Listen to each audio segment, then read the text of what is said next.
तो भावना बताइए कि ये आहार हमें क्यों खाने चाहिए? अनार, एप्पल, दालें, पालक और गाजर। क्योंकि अमित इन सभी में होता है आयरन और करेक्ट। आयरन से बनता है हीमोग्लोबिन। जी। लेकिन आप मुझे ये बताइए, अगर शरीर में हीमोग्लोबिन की मात्रा कम हो जाए तो क्या होगा? अगर शरीर में आयरन की कमी हो तो हमें होता है अनीमिया। और आज हेलो डॉक्टर में इस विषय पर हमें जागृत करने के लिए स्वागत कीजिए दो डॉक्टर्स का। हमारे साथ हैं डॉक्टर शीबा मारवा।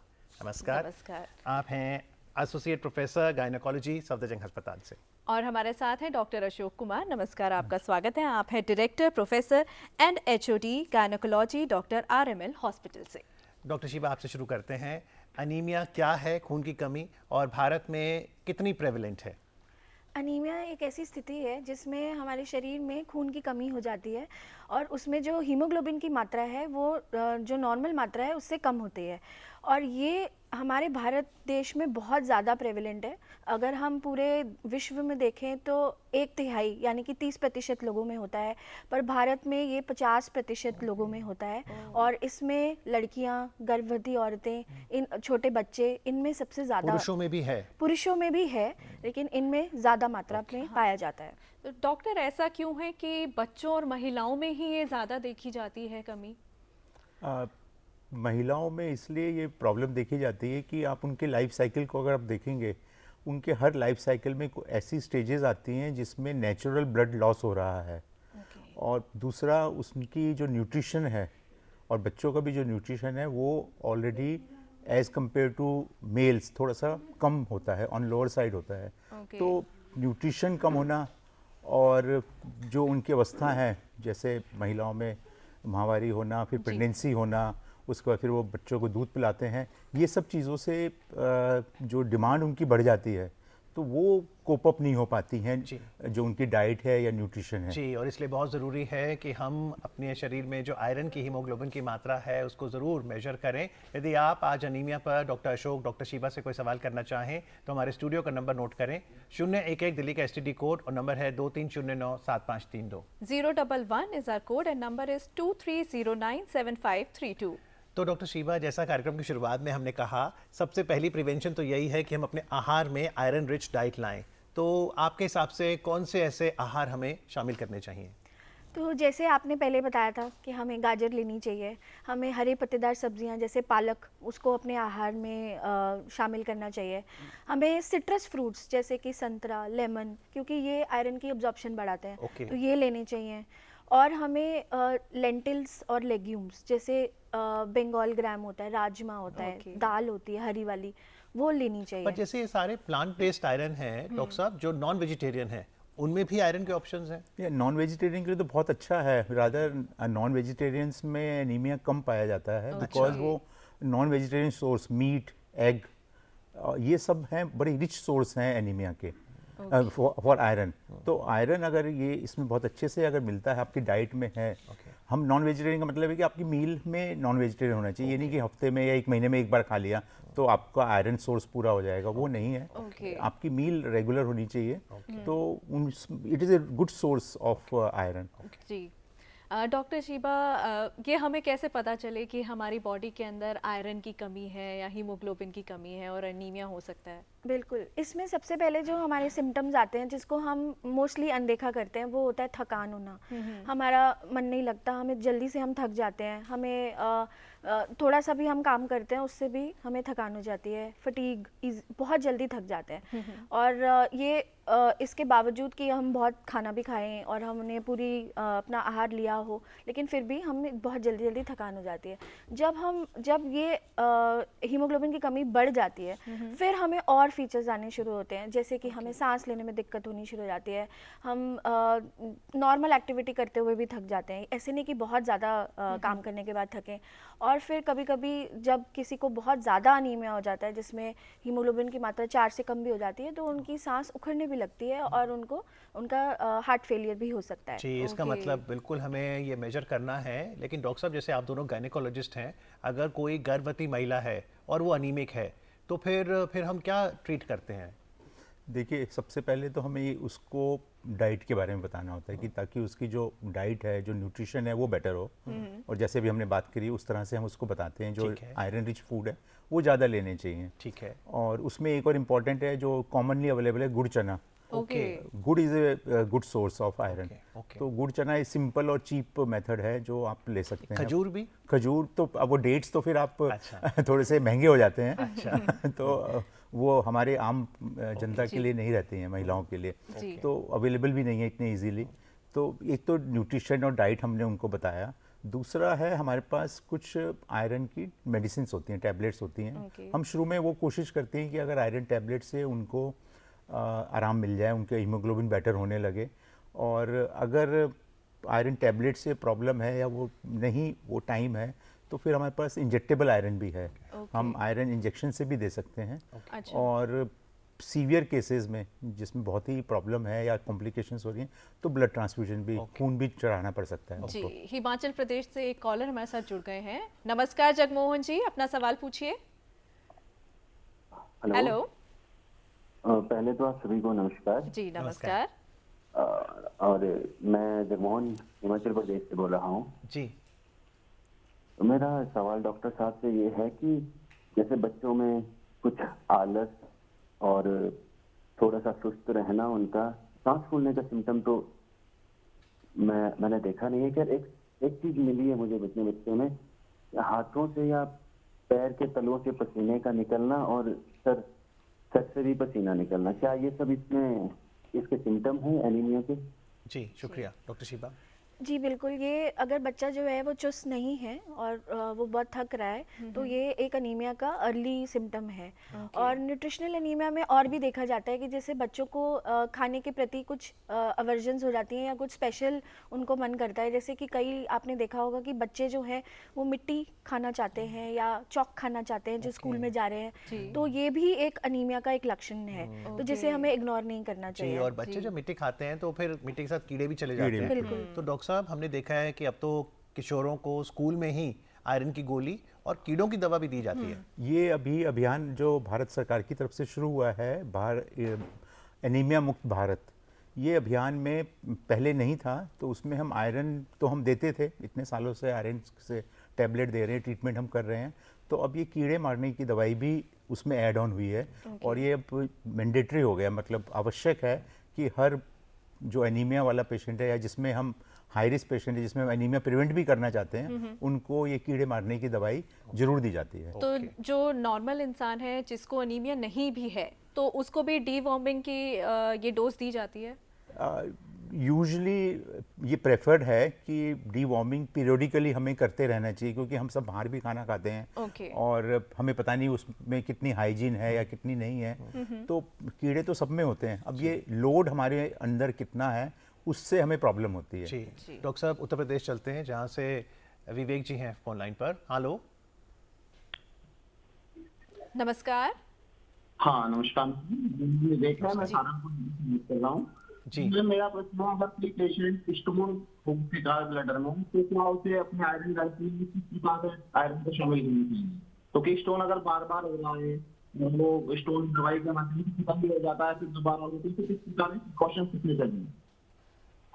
जी, आपकी आवाज़ उतनी साफ नहीं आई। उनको स्टोन के रिगार्डिंग वो related। पूछना चाह रहे हैं। जी डॉक्टर साहब, अगर मान लो स्टोन हो, किडनी स्टोन हो, गॉल ब्लैडर स्टोन हो, क्या ये भी आयरन से रिलेटेड है? नहीं, गॉल ब्लैडर नहीं, किडनी स्टोन रिलेटेड नहीं। किडनी स्टोन में प्रॉब्लम क्या होती है कि अगर वो आपके पेशाब के रास्ते में है तो कभी कभी उससे ब्लड भी निकलता है। अच्छा। वो ट्रॉमा करता है उस एरिया में, तो धीरे धीरे पेशेंट को पता नहीं चलता, पर वो ब्लड भी यूरिन में आ रहा होता है। थोड़ा थोड़ा अगर यूरिन आ रहा है तो वो ब्लड लॉस हो रहा है, और ब्लड की कमी से ही कमी से फिर तो एनीमिया। ऐसे जो कीड़े भी होते हैं, कीड़ों के होने से भी ब्लड लॉस हाँ, होता है। ब्लड लॉस होता है। Okay. वो आपके स्टूल में आता है, पर वो आपको नजर नहीं आ रहा होता, पर थोड़ा थोड़ा बहुत नजर आता, मतलब उसमें निकलता है, तो वो उससे एनीमिया होता है। इसलिए हम कीड़े मारने की दवाई दे रहे हैं। ओके। लेकिन डॉक्टर शीबा, जब हम बात करें कि एक नॉर्मल लेवल होता है हमारी बॉडी में हीमोग्लोबिन का, तो वो क्या होगा जेंडर के अकॉर्डिंगली, क्या वो नॉर्मल रहना चाहिए लेवल? जो हीमोग्लोबिन का लेवल है वो जेंडर के अकॉर्डिंगली चेंज होता है। मेल्स में जनरली जो हीमोग्लोबिन लेवल है वो 13 से ऊपर पाया जाता है। Okay. अगर उससे कम होगा तो हम अनीमिया कहते हैं। लेकिन फीमेल्स में क्योंकि ऑलरेडी जैसे सर ने पहले भी बताया था कि अलग अलग अवस्था होती है पूरी लाइफ साइकिल में, तो उनके लिए जो कट ऑफ मानी जाती है वो 11 है। तो अगर एचबी जो है हीमोग्लोबिन 11 से कम होगा तो उनको अनीमिक कहते लेकिन हैं। और अगर जी। बच्चों की अगर बात करें? बच्चों के लिए और भी ज़्यादा है, बच्चों के लिए 15 से कम माना जाता है। ओके, लेकिन अगर दूसरी तरफ चलें डॉक्टर अशोक, अगर किसी का पुरुष में मान लीजिए 16 है, 17 है, 18 है, क्योंकि excess is also bad. Excess is also bad, क्योंकि एक्सेस में अलग प्रॉब्लम होती है। उससे क्या होता है, खून गाढ़ा होने लगता है। ओके। और फिर उसकी जो ऑक्सीजन कैरिंग कैपेसिटी है, जैसे आपने शुरू में बताया भी था, तो वो जो ऑक्सीजन है वो प्रॉपर नहीं मिल ब्लॉकेज पाती। वगैरह का खतरा Yes, फिर। yes. जी। अगर गाढ़ा हो जाएगा तो ब्लॉकेज जी, होगा। दिल्ली से एक कॉलर हमारे साथ जुड़ गई हैं। नमस्कार, अपना सवाल पूछिए। हेलो। हेलो। जी, अपना सवाल पूछिए। हाँ, मैं सुनीता दिल्ली से हूँ। मैं कैंसर पेशेंट हूँ और 3 बार मेरा ओवेरियन सर्जरी लैप्स हो चुका है और मेरे को बॉडी में आयरन बहुत है जो कि एचपी में कन्वर्ट नहीं होता। ये मुझे डॉक्टर ने बताया है और मुझे मतलब ये जो ब्लड बढ़ाने वाली चीजें वो मना है। तो मैं अब ब्लड में तो 6-7 बार चढ़ भी चुका है 6 यूनिट। तो मैं अपने कीमो के साइड इफेक्ट हैं या ये क्या है, बॉडी में जो आयरन एचबी में कन्वर्ट नहीं हो रहा? जी, ऐसा भी होता है डॉक्टर शीबा? ऐसा भी होता है क्योंकि जब जैसे ये बता रही हैं कि ओवेरियन कैंसर की पेशेंट है, तो सर्जरी के बाद इन्हें कीमोथेरेपी मिल रहा होगा, तो उसमें काफ़ी साइड इफ़ेक्ट्स होते हैं और उससे खून की कमी होने लग जाती है। तो हमारे बॉडी में जब भी हीमोग्लोबिन कम होता है, पहले हमारे स्टोर्स कम होते हैं और फिर वो ब्लड में कमी पाई जाती है, जिसको हम नॉर्मली डिटेक्ट करते हैं। पर ऐसे कंडीशंस में जिसमें से क्रॉनिक डिजीज़ होता है, जिसमें कीमोथेरेपी चल रही है, उसमें हमारे स्टोर्स तो हैं लेकिन हमारा ब्लड उतना नहीं बन रहा। इंटरेस्टिंग आपने वर्ड स्टोर यूज किया, क्योंकि हमें ऐसा लगता है कि हमने आयरन रिच फूड खाया और हीमोग्लोबिन हमारा बढ़ गया। लेकिन क्या बॉडी में रिजर्व्स भी हैं कि अगर कभी मैंने नहीं ज़्यादा खाया तो रिजर्व्स इस्तेमाल हो जाएं? हाँ, बॉडी में आयरन के स्टोर्स होते हैं और नॉर्मल कंडीशन में अलग अलग पार्ट्स ऑफ द बॉडी हैं, मेनली जिसमें लीवर है। लीवर में सबसे ज़्यादा स्टोर होता है। उसके अलावा और भी पार्ट्स ऑफ द बॉडी हैं जहाँ पे ये स्टोर होता है। तो वो स्टोर ऑब्वियसली जब सबसे पहले जब भी आपको आयरन की डिफिशिएंसी होगी, सबसे पहले स्टोर्स कम होते हैं। हीमोग्लोबिन जो हम ब्लड में देखते हैं वो सबसे लास्ट में नजर आता है। तो 3 स्टेजेस हम देखते हैं। जब भी आयरन की कमी होती है, सबसे पहले स्टोर्स होता है, उसके बीच में एक स्टेज होती है जिसमें हमारे और पैरामीटर्स कम होते हैं, जिसमें ऑक्सीजन कैपेसिटी कम होती है, ट्रांसफर वगैरह में हमारे प्रॉब्लम आती है, और हीमोग्लोबिन तो सबसे बाद में नजर आता है। जांच पे फिर हम तो ब्लड टेस्ट कराते हैं, तो स्टोर्स की जांच कैसे करें? स्टोर्स के लिए भी हमारे पास मार्कर्स हैं देखने के लिए, फेरिटिन बोलते हैं जिसे। तो ब्लड में फेरिटिन देखते हैं जी, तो वो भी है, उससे पता चलता है कि हमारे फेरिटिन्स लेवल कितने हैं, स्टोर्स कितने हैं। और उसके अलावा हमारे पास ट्रांसफेरिन है, ऑक्सीजन सेचुरेशन है, बहुत सारे ब्लड पैरामीटर्स हैं जिससे हमें सारी स्टेजेस के बारे में पता चलता है। मध्य प्रदेश से हमारे साथ एक और कॉलर जुड़े हैं। नमस्कार, अपना सवाल पूछिए। हेलो। जी। जी मैडम। जी, गुड मॉर्निंग। हेलो जी, सवाल पूछिए। सर, मेरा हीमोग्लोबिन 10 है। आपकी उम्र कितनी है? सर 43 ईयर्स है जी। तो मैंने डॉक्टर साहब से टेबलेट भी ली हैं जो इस पे ले जाता है जी। लेकिन वो बड़ा नहीं है जी, अच्छा, आप कुछ लोग टैबलेट कुछ डेली लोग- लेते हैं? जी। टैबलेट रोज लेते हैं? रोज, हाँ सर, रोज ली थी मैंने 1 महीने तक। ओके डॉक्टर साहब, ये जो गोली आप देते हैं ये रोज लेनी है, क्या डोसेज है और कब तक लेनी है? जो आयरन ट्रीटमेंट करने के लिए हम जो टैबलेट देते हैं उसमें यूजुअली 60 मिलीग्राम एलिमेंटल आयरन होता है और फॉलिक एसिड होता है। तो हम जो टैबलेट देते हैं वो डिपेंडिंग ऑन द सीवियरिटी, कितना ज़्यादा एनीमिया है उस हिसाब से देते हैं। 1 से 2 या 3 टैबलेट तक भी हम, कई बार हमें 4 टैबलेट भी देनी पड़ती हैं पर डे। तो ये डिपेंड करता है कि कितना एनीमिया है। कब तक? यूजुअली मिनिमम जो है टाइम वो 3 महीने लगता है, तो हम यूजुअली 3 से 6 महीने देते हैं। अच्छा। क्योंकि हमें स्टोर भी नहीं तो कंपनसेट इनको करना महीने है। में कोई लग नहीं रहा फर्क? उसमें अब बहुत सारी वजह हैं जिसमें कि आपका टैबलेट लेने के बाद भी एनीमिया इम्प्रूव नहीं हो रहा है। ओके।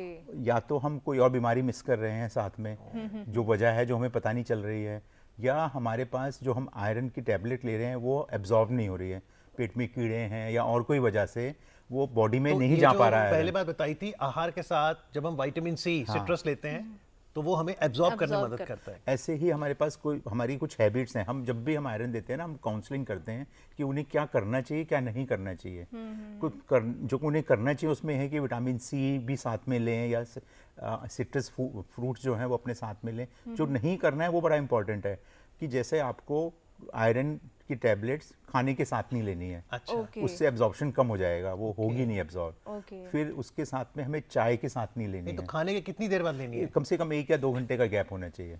खाली पेट भी नहीं लेनी है? खाली पेट लेने से साइड इफेक्ट थोड़े ज़्यादा हो जाते हैं, थोड़ा सा अवॉइड करना चाहिए, खाली पेट नहीं लेनी चाहिए, उससे नहीं तो आपका दिल मचलाना और उल्टी वगैरह होने का डर रहता है। जी तो दूसरा हमें चाय के साथ नहीं लेनी है, काफ़ी आदत है दूध चाय के साथ हम आयरन की टैबलेट ले लेते हैं, उसके साथ वो एब्जॉर्प्शन में प्रॉब्लम पानी के साथ ही लेनी है? पानी के साथ ही लेनी है। जी तो ये कुछ चीज़ें हैं जो इम्पोर्टेंट है। और अगर आपको कैल्शियम भी दिया जा रहा है तो कैल्शियम के साथ भी नहीं लेनी है। अच्छा, ठीक है। ओके तो मतलब कैल्शियम अलग टाइम पर लेना हाँ जी, है, आयरन अलग अलग टाइम टाइम पर पर लेना है।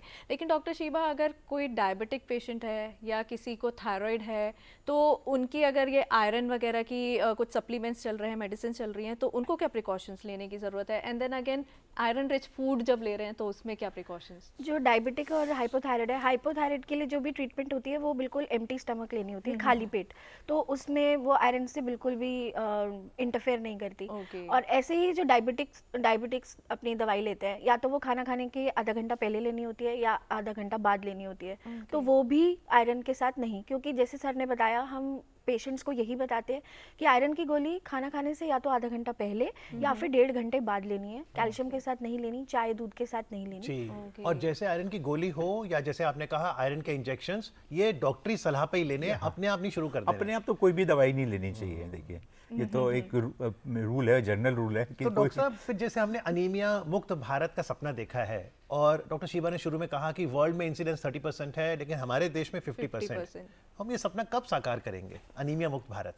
एनीमिया मुक्त भारत में काफ़ी अच्छे हमने विचार उसमें रखे हुए हैं कि ये एनीमिया कम हो जाए, और पर प्रयत्न बहुत ज़रूरी हैं जिसमें ये चीज़ें डिटेक्ट करना, हर देश के कोने कोने में जाके एनीमिया की प्रॉब्लम को सॉल्व करना, हमारी सर्विसेज वहाँ तक पहुँचाना और सब में अवेयरनेस लाना। तो आपको लगता है वेव समिट चल रही है, कंटेंट क्रिएटर्स की जरूरत है कि Yes. डॉक्टर्स के साथ साथ हर Yes. कोई कोशिश करे Yes. जागृति लाने में? यस जी डॉक्टर शीबा? बिल्कुल, जागृति लाना सबसे पहले बहुत इंपॉर्टेंट है, क्योंकि अगर किसी को अवेयरनेस होएगी तभी वो पता चलेगा कि हाँ, मुझे ऐसे आहार लेना है, मुझे ऐसे डाइट लेनी है जिससे मुझे अनीमिया हो ना। और फिर जब हो तो उसको टाइमली डिटेक्ट करना, क्योंकि ऐसे सिम्टम्स होते हैं शुरुआत वाले जो हम बिल्कुल इग्नोर कर देते हैं। ठीक है, गर्मी है, लू चल रही है, मुझे थकान हो रही है, मैं थक गया हूँ या थक गई हूँ, तो ये सब चीज़ें, और फिर उसको टाइमली ट्रीट करना। ओके तो क्या डॉक्टर कुछ ऐसे अभियान भी चलाए जाते हैं कि जो दूर दराज के क्षेत्र हैं, ग्रामीण इलाके हैं, या फिर स्कूल में बच्चे पढ़ रहे हैं, वहाँ जाकर उनको अवेयर किया जाए कैसी डाइट लेनी चाहिए, क्या खाना चाहिए, क्या नहीं खाना चाहिए? नहीं, ये तो पीरियडिकली एक तो भारत सरकार ने जो प्रोग्राम चलाए हुए वो है, उसके अलावा हर छोटी संस्थाएं और डॉक्टर्स भी अपने अपने छोटे छोटे एफर्ट्स लगाते रहते हैं, अभियान करते रहते हैं। और जैसे कि हमने बात करी स्कूल में बच्चों के लिए 11th-12th क्लास के बच्चों को हम आयरन टैबलेट्स पे एम्फेसिस दिया जा रहा है, उनको कीड़े मारने की दवाई भी दी जा रही है, उनको बताया भी जा रहा है। तो ये सब चीज़ें हैं। उसके अलावा डॉक्टर्स अपने अपने छोटे छोटे कैंप्स लगा के प्रेगनेंसी के बारे में उनके उन प्रॉब्लम को हाईलाइट करना, वो सब एफर्ट तो चल रहे हैं। प्रेगनेंसी पे मैं जाना चाहूंगा क्योंकि 3 ट्राइमेस्टर हैं, 3-3 महीने के। क्या आप टिप्स देंगी महिलाओं को उस प्रेगनेंसी पीरियड के दौरान? तो प्रेगनेंसी के दौरान जो है उनमें फर्स्ट ट्राइमेस्टर जो पहले तीन माह ही होती है, उसके अंदर जो भी एक गर्भवती औरत होती है वो ज़्यादा खाना ले नहीं सकती, तो उस टाइम पे वो इतना आयरन के ऊपर कंसंट्रेट भी नहीं करती है। लेकिन जैसे ही वो सेकेंड ट्राइमेस्टर पे पहुंचती है, 3 महीने पार हो जाते हैं, तो उनको अगर अनीमिया नहीं भी हो, पहले तो अपने डॉक्टर को दिखाना है और वो हीमोग्लोबिन टेस्ट कराना है। अगर हीमोग्लोबिन जो है वो 10.5 से कम है 3 महीने के बाद, तो फिर उनको ट्रीटमेंट चाहिए, और अगर नहीं है तो फिर उनको प्रोफिलैक्सिस यानी कि प्रिवेंशन ऑफ अनीमिया के लिए आयरन फॉलिक एसिड की टैबलेट शुरू करनी है अपने डॉक्टर की सलाह से। यानी हर गर्भवती महिला को आयरन की टैबलेट नहीं लेनी पड़ती, ये जब डॉक्टर देखता है अनीमिक नहीं। कंडीशन है? नहीं, हर गर्भवती महिला को लेनी ही है, अच्छा, लेनी क्योंकि है। आयरन की रिक्वायरमेंट जो है बढ़ वो जाती है। प्रेगनेंसी के टाइम बढ़ जाती है, और वो जो है वो हमारे आहार से पूरी नहीं होती, ओके। तो इसलिए वो लेनी ही है। एक टैबलेट रोज दिन में एक बार, और जैसे बताया कि कब खानी है, और फिर उसके बाद अगर वो अनीमिया जो है उनका डिटेक्ट होता है तो उसकी ट्रीटमेंट अकॉर्डिंगली है कि टैबलेट 2 लेनी है या 3, या फिर IV आयरन भी लेना पड़ सकता है। ओके। लेकिन डॉक्टर अगर कोई गर्भवती महिला है, उसको एनीमिया है, तो क्या ये ज़रूरी है कि उसके बच्चे को भी एनीमिया होगा? बहुत सारी कॉम्प्लिकेशन प्रेगनेंसी में होती हैं एनीमिया की वजह से, जिसमें माँ को भी हो सकती है और बच्चे को भी होती है। और सबसे इम्पोर्टेंट तो है कि जो भी माँ में चल रहा है वो बच्चे में ट्रांसफ़र तो होगा ही। तो अगर मदर एनीमिक है तो बच्चे में भी खून की कमी होगी, ये स्वाभाविक है, क्योंकि मैकेनिज्म ऐसा ही है दोनों का सर्कुलेशन। तो ये हमें ध्यान रखना पड़ता है। और उसके अलावा बहुत सारी कॉम्प्लिकेशंस होती हैं एनीमिया की वजह से। प्रेगनेंसी में जो डिलीवरी है वो जल्दी टाइम से पहले भी हो जाती है, बच्चे की ग्रोथ पूरी नहीं होती है, तो ये कॉम्प्लिकेशन से फिर जब बच्चा पैदा होता है उसको फिर ये सारी चीज़ें कॉम्प्लिकेशन करती हैं। बहुत ज़रूरी है कि इन कॉम्प्लिकेशन से बचना है तो आप आयरन की जो इम्पोर्टेंस है हमारे लिए उसको समझें। पर डॉक्टर अशोक, आयरन की गोली के साथ साथ डॉक्टर कभी कभी फोलिक एसिड भी कहते हैं लोग, ये फोलिक एसिड क्या चीज़ है? फॉलिक एसिड भी एक माइक्रो न्यूट्रिएंट है आयरन की तरह ही, तो वो भी एक डाइट का हिस्सा है, न्यूट्रिशन का हिस्सा है जो हमें देना चाहिए। तो जब भी हम एनीमिया में ट्रीटमेंट देते हैं हम आयरन जरूर देते हैं, फॉलिक एसिड जरूर देते हैं, और बी कम्प्लेक्स देते हैं, विटामिन B12 भी देते हैं। ये तीनों को कॉम्बिनेशन अगर हम देंगे तो हमारा जो डिफिशिएंसी है, जो डाइट में प्रॉब्लम चल रही है, वो मोरलेस कंपनसेट हो जाती है। तो ये तीनों, और फॉलिक एसिड एक और इम्पॉर्टेंट इसका रोल आजकल अब जो पता चला हुआ है कि ये बच्चे में मेलफॉर्मेशन और न्यूरल ट्यूब डिफेक्ट्स, बच्चे में बहुत सारी मेलफॉर्मेशंस होती हैं, वो प्रिवेंट करता है। अगर आप पहले 3 महीने और प्रेगनेंसी होने से पहले भी अगर महिला ले उस फॉलिक एसिड की गोली को, और एनीमिया और न्यूट्रिशन में तो इसका रोल है। स्कूल में जो किशोरों को दिया जा रहा है आयरन की गोली, वहां पर फोलिक एसिड भी उसमें भी आयरन और फॉलिक एसिड हमेशा कॉम्बिनेशन में दिया के कीड़ों के लिए भी, हाँ, तीनों चीजें दी जा रही है। तो आजकल जैसे बहुत सारे मार्केट में सप्लीमेंट्स अवेलेबल हैं, गमीज भी आ रही हैं, बच्चों के लिए भी आ रही हैं। अब उनमें भी फॉलिक एसिड मेंशन्ड होता है, आयरन मेंशन्ड होता है, और भी कई सारे विटामिन्स, मिनरल्स मेंशन्ड उसमें होते हैं। तो ये कितने हेल्दी हैं लेने, और इनका सब्स्टिट्यूट फिर वो हेल्दी जो फूड है उसको किस तरीके से मेंटेन किया जाए? एक्चुअली बहुत सारे सप्लीमेंट्स हैं, it is a problem of plenty. तो उसमें आपको देखना पड़ेगा कि कौन सा ऐसा सप्लीमेंट है जिसमें वाकई जो एलिमेंटल आयरन है वो मिनिमम 60 मिलीग्राम है। ओके। और उसके अंदर साथ में ऐसे मल्टीविटामिन्स हैं जो उसको अब्जॉर्प्शन भी बढ़ा रहे हैं और एनरिच भी कर रहे हैं। ना कि क्योंकि बहुत ज़्यादातर जो विटामिन्स आते हैं वो मरीज़ों को लगता भी है, आम जनता को भी लगता है कि मैं तो मल्टीविटामिन ले रहा हूँ, मुझे तो आयरन की कमी हो ही नहीं सकती, अनीमिया हो नहीं सकता, बट उसमें आयरन नहीं होता है। तो वो आयरन जो है उसकी वजह से, आयरन की कमी की वजह से उसको अनीमिया हो जाता है। तो ये उनको देखना बहुत ज़रूरी है। जी चलिए, आशा करते हैं कि आज जो आपने हमें जानकारी दी है, हम सभी अनीमिया मुक्त भारत इस संकल्प की सिद्धि के लिए योगदान देंगे। आज चर्चा के लिए डॉक्टर अशोक आपका, डॉक्टर शीबा आपका बहुत बहुत आभार। Thank you. Thank you so much.